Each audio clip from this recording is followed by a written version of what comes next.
कल की घटना के संबंध में जैसा कि आप अवगत हैं कि जुमे की नमाज के बाद कुछ जगहों पे अलग अलग थाना क्षेत्रों में पुलिस और प्रशासन की जो ड्यूटियां लगी हुई थी वहां पे कुछ लोगों के द्वारा हिंसक प्रदर्शन किया गया, जिसके संबंध में कल हम लोगों ने बताया था कि हम कठोर विधिक कार्रवाई सुनिश्चित करेंगे। उसमें हम लोगों के द्वारा अब तक कुल 10 एफआईआर दर्ज की गई हैं, जिसमें थाना कोतवाली में 5 एफआईआर दर्ज की गई हैं, थाना बारादरी में 2 एफआईआर दर्ज की गई हैं, थाना किला प्रेमनगर और कैंट में 1-1 एफआईआर दर्ज की गई है।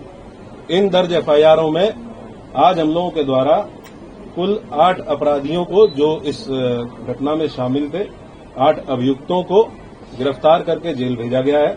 उनके नाम मैं आपको पढ़ के बता देता हूं। मौलाना तौकीर रजा, सरफराज पुत्र सलीम, मनीफुद्दीन पुत्र जरीफुद्दीन, अजीम अहमद पुत्र नसीम अहमद, मोहम्मद शरीफ पुत्र मोहम्मद अहमद, मोहम्मद आमिर पुत्र मोहम्मद जाहिद, रिहान पुत्र राजू और मोहम्मद सरफराज पुत्र समीम। इन 8 लोगों को आज हम लोगों के द्वारा गिरफ्तार किया गया है और जो रिमांड मजिस्ट्रेट है उनके समक्ष पेश करते हुए न्यायिक हिरासत में इनको लिया गया है। कोर्ट के आदेश के उपरांत इनको संबंधित जेल में भेजा गया है।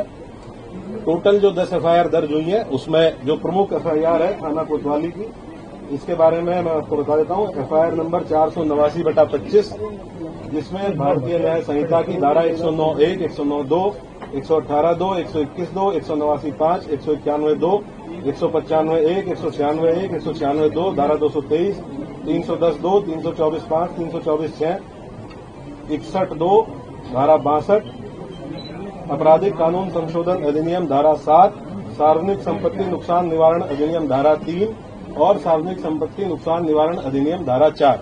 इन समस्त गंभीर धाराओं में जो हमारी प्रमुख एफआईआर है, जो खलील तिराहे पे घटना हुई थी, जिसमें जो पुलिस बल वहां पे लगा हुआ था, मजिस्ट्रेट्स जो वहां पे लगे हुए थे, इनके द्वारा बहुत संयमित तरीके से वहां जो भीड़ आई अचानक से उसको रोकने का प्रयास किया गया, समझाने बुझाने का प्रयास किया गया। उसके बावजूद इस भीड़ के द्वारा बैरिकेडिंग को तोड़ के पुलिस बल के साथ दुर्व्यवहार करते हुए इस्लामिया कॉलेज पहुंचने के लिए प्रयास किया गया और उसके अंतर्गत पुलिस के ऊपर हमलावर हुए, पुलिस के ऊपर पथराव किया गया। वहां से हम लोगों के द्वारा जो सामग्री रिकवर हुई है उसके बारे में मैं आपको बता देता हूं। ईंट पत्थर के टुकड़े भारी मात्रा में रिकवर किए गए हैं, चप्पल जूते भारी मात्रा में, पुलिस के टूटे हुए बैरिकेड रिकवर किए गए हैं। वहां से कुछ ब्लेड्स, खोखा कारतूस 12 बोर और 315 बोर के जो संभवतः फायरिंग में यूज होंगे वो रिकवर किए गए हैं। जिंदा कारतूस रिकवर किए गए हैं। एक तमंचा 12 बोर का जो संभवतः वहां किसी उपद्रवी के पास से गिर गया था भगदड़ में, एक ये रिकवर किया गया है। अवैध चाकू, लाठी, डंडे और कुछ कांच की टूटी हुई बोतलों के टुकड़े जिनसे पेट्रोल की बदबू आ रही है, जो संभवतः पेट्रोल भर के लाया गया था। ये सारी चीजें वहां से जो घटनास्थल था खलील तिराहे का, वहां से बरामद की गई है। 2 वाहन क्षतिग्रस्त हुए हैं, गाड़ी संख्या UP 32 EG 3137 और एक मोटरसाइकिल, ये 2 वाहन क्षतिग्रस्त हुए हैं। अभी 8 लोगों को हम लोगों ने गिरफ्तार किया है। टोटल हम लोगों ने 39 लोगों को अब तक हिरासत में लिया है। 8 लोगों को गिरफ्तार करके न्यायिक हिरासत में भेज दिया गया है, जेल भेज दिया गया है। बाकी जितने लोग हैं उनसे हम लोग जो विधिक प्रोसीजर है पूछताछ करते हुए, क्योंकि ये भी बहुत आवश्यक है कि हम इन्वेस्टिगेशन के दौरान ये पता करें कि जो ग्राउंड पे लोग मौजूद थे, जो अलग अलग चौराहों पे पुलिस के साथ मिसबिहेव कर रहे थे, पुलिस के ऊपर हमलावर थे, पथराव कर रहे थे, और इनके पीछे कौन व्यक्ति था जो इनसे लगातार संपर्क में रहते हुए इनको ये करने के लिए उकसा रहा था। तो उस बिंदु पे इनसे पूछताछ की जा रही है। इनके मोबाइल फोन जिन जिनके रिकवर किए गए हैं, उन मोबाइल फोन से भी एविडेंस कलेक्शन किया जा रहा है। हम लोग लगातार ये सुनिश्चित करेंगे कि जो भी अभियुक्त इस घटना में शामिल थे, इन 10 एफआईआर में जो भी अभियुक्त शामिल थे, उन सभी की पहचान सीसीटीवी फुटेज के माध्यम से, जो हमारा मैनुअल इंटेलिजेंस होता है उसके माध्यम से, टेक्निकल इंटेलिजेंस के माध्यम से और जो हमारे अभिसूचना विभाग है उसके माध्यम से हम लोग एकत्र करेंगे और जितने भी लोग शामिल थे प्रत्यक्ष या अप्रत्यक्ष रूप से, उनकी गिरफ्तारी और उनके विरुद्ध कठोर कार्रवाई, जैसा कि माननीय मुख्यमंत्री जी और शासन की मंशा है। अपराध के विरुद्ध 0 टॉलरेंस, कानून व्यवस्था की स्थिति एकदम दुरुस्त रहे, उसको कोई किसी भी प्रकार से बिगाड़ ना पाए और बिगाड़ने वालों के विरुद्ध 0 टॉलरेंस, इस पे हम लोग कार्रवाई सुनिश्चित करेंगे।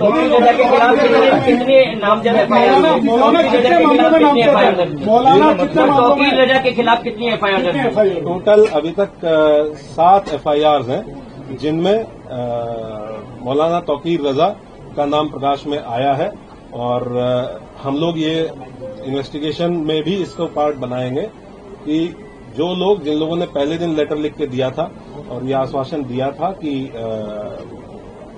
कोई भी भीड़ इस्लामिया की तरफ नहीं आएगी, लोग शांतिपूर्ण तरीके से नमाज पढ़ के और वापस जाएंगे। उसके बाद उन्हीं लोगों ने उसको रात में 2 घंटे बाद अपने ग्रुप पे ये कह के उसको खारिज किया कि ये फर्जी हस्ताक्षर है, जबकि वो हस्ताक्षर उन्हीं 3 लोगों के थे जिन लोगों ने उसको हस्ताक्षर किए हुए थे। क्या ये पूरा प्लान का आपको लगता है? इन्वेस्टिगेशन में अब तक क्या शामिल निकल के सामने आया है, और क्या बाहर के लोग भी बरेली में जो हिंसा हुई है उसमें शामिल थे? ये डेफिनेटली, क्योंकि ये लगभग 7 दिन से इस चीज की अपील की गई थी और 7 दिन से लगातार पुलिस और प्रशासन के लोग, डीएम साहब और मेरे द्वारा लगातार संवाद स्थापित किया गया। हम लोग इस प्रयास में थे कि संवाद स्थापित करके उसके साथ साथ हम लोग विरोधात्मक कार्रवाई करके सुनिश्चित करेंगे और ये कन्वे करेंगे कि कोई भी ऐसा काम न किया जाए, कोई भी ऐसा आयोजन न किया जाए जो विधि विरुद्ध हो। इसके लिए सभी धर्मगुरुओं से संवाद स्थापित किया गया, जनप्रतिनिधियों से संवाद स्थापित किया गया, लेकिन उसके बावजूद भी जिन लोगों के द्वारा ये किया गया उनके विरुद्ध हम लोग कठोर कार्रवाई बिल्कुल इंश्योर करेंगे। जो भी लोग इसमें, ये तो ऑब्वियस सी बात है कि आजकल जो लोग व्हाट्सएप से इसमें संपर्क में थे, हमारी इन्वेस्टिगेशन के दौरान ये भी तथ्य प्रकाश में आए हैं कि कुछ बाहर के आपराधिक तत्व, इस जनपद से बाहर के कुछ आपराधिक तत्व इस जुलूस में शामिल हुए, इस आयोजन में शामिल हुए थे, जिनके द्वारा इस तरह की समस्या पैदा की गई। उनके बारे में भी हम अभी सूचना संकलन कर रहे हैं। ये भी ज्ञात हुआ है कि इसमें एक नदीम नाम का व्यक्ति ये लगातार फोन पे संपर्क में था और इससे व्हाट्सएप कॉल के माध्यम से लोगों की बात हो रही थी और इसके द्वारा भी वहां लोगों को उकसाया गया। हाँ, ये वही व्यक्ति है जिसके सिग्नेचर थे उस कागज पे जो पहले दिन अपील जारी की गई थी और ये अभी फरार है। पुलिस की टीम है चौकी ने वीडियो जारी करके बरेली की पूजा बिगाड़ने की कोशिश की। पुलिस में अज्ञात है, कितने नामजद हैं? पूरा, क्योंकि हम लोगों ने टोटल 10 एफआईआर दर्ज की है, तो उसमें अलग अलग जहां जहां घटना स्थल है, जहां जहां पे जो घटनाएं हुई हैं, उसमें अलग अलग लोग टोटल 7 एफआईआर हैं जिनमें इनका विधिक प्राविधान के अंतर्गत जो भी कार्रवाइयां पॉसिबल हैं वो सब कार्रवाइयां सभी के विरुद्ध इंश्योर की जाएंगी। पिछला इतिहास भी निकाला जाएगा तमाम हम लोग सभी अभियुक्तों का आपराधिक इतिहास निकालेंगे, पुराने मुकदमे ये देखेंगे कि उन पुराने मुकदमे की वर्तमान में कोर्ट में क्या स्थिति है, ट्रायल में क्या स्थिति है और उनमें हम लोगों के स्तर से क्या और तेजी लाई जा सकती है, उसके बारे में भी काम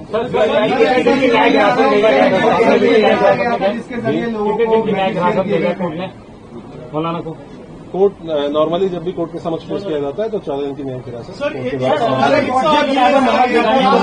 मतलब कोई पुराना मतलब कि बरेली में कुछ बड़ा करने के आयोजन से ही एकत्र किए, कोई बड़ा करना चाह रहे थे बरेली में। ये हम लोग आपको इन्वेस्टिगेशन जैसे जैसे इन्वेस्टिगेशन प्रोसीड करेगी कि इस मंशा क्या थी और जी यहाँ का जुरिस्डिक्शनल जेल बरेली जेल है और जो यहाँ पे रिमांड मजिस्ट्रेट है उनके द्वारा उनको बरेली जेल में आपने बताया कि तमंचा भी बरामद हुआ है। क्या इस पूरे इंसिडेंट में फायरिंग हुई है? पहला सवाल ये। दूसरा, पुलिस वालों को भी चोटें आई हैं, क्या उनको भी छर्रे लगे हैं और कितने पुलिस वाले ऐसे हैं जो अभी घायल हैं? कुल 22 पुलिसकर्मी, कल जब हम लोगों ने अपनी पूरी टीम को गैदर किया, कुल 22 पुलिसकर्मी ऐसे थे जो इंजर्ड थे, जिनका मेडिकल एग्जामिनेशन कराया गया। 22 पुलिसकर्मी, कुछ लोग ऐसे हैं जिनको डाउटफुल फायर आर्म इंजरीज हैं, उनका भी फाइनल मेडिकल परीक्षण कराया जा रहा है। जब ये चीज हम लोगों के मेडिकल परीक्षण फाइनल हो जाएगा तो हम लोग आपको इसके बारे में अवगत कराएंगे। लेकिन ये डेफिनेट है कि इसमें अराजक तत्वों के द्वारा फायरिंग की गई।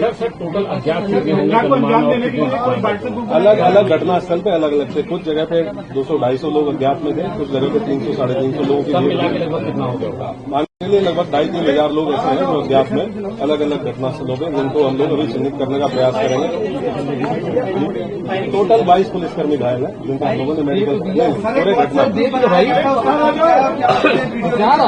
लगेगा भाई, प्रेस कॉन्फ्रेंस में फंसा। सर, ये टूल किट का इस्तेमाल किया गया है क्या बरेली में हिंसा फैलाने के लिए? जिस व्हाट्सएप ग्रुप की आप बात कर रहे हैं, क्या सोशल मीडिया के जरिए प्रोपेगेंडा फैलाया गया था? क्योंकि कानपुर की घटना का बरेली में बार बार जिक्र आ रहा था, जब हम भी बात कर रहे थे कानपुर की घटना। ये हम लोग इन्वेस्टिगेशन के दौरान अगर कोई इस तरह की चीज हम लोगों के सामने आएगी तो मोस्ट डेफिनेटली उसको आप लोगों के साथ शेयर करेंगे। और मैं आप लोगों को इसके माध्यम से एक चीज और बताना चाहूंगा कि हम लोग किसी भी निर्दोष व्यक्ति को किसी भी प्रकार से प्रताड़ित नहीं किया जाएगा। किसी भी ऐसे व्यक्ति को जो इस घटना में शामिल नहीं था उसको परेशान नहीं किया जाएगा, और जो इस घटना में शामिल थे या प्रत्यक्ष रूप से शामिल थे उनको बख्शा नहीं जाएगा। सर, अब तक कितनी गिरफ्तारी हो चुकी है और भी गिरफ्तारी हुई है? आप तो देख चुके हैं, आप इसके अलावा और भी गिरफ्तारी? मैंने आपको बताया कि 39 लोग हैं जो हिरासत में लिए गए थे, 8 लोग। सर, इंटरनेट बैन की जो बात निकल के सामने आ रही है, क्या सोशल मीडिया वाले इंटरनेट बैन का प्लान है सर? नहीं, इस प्रकार की कोई चीज नहीं।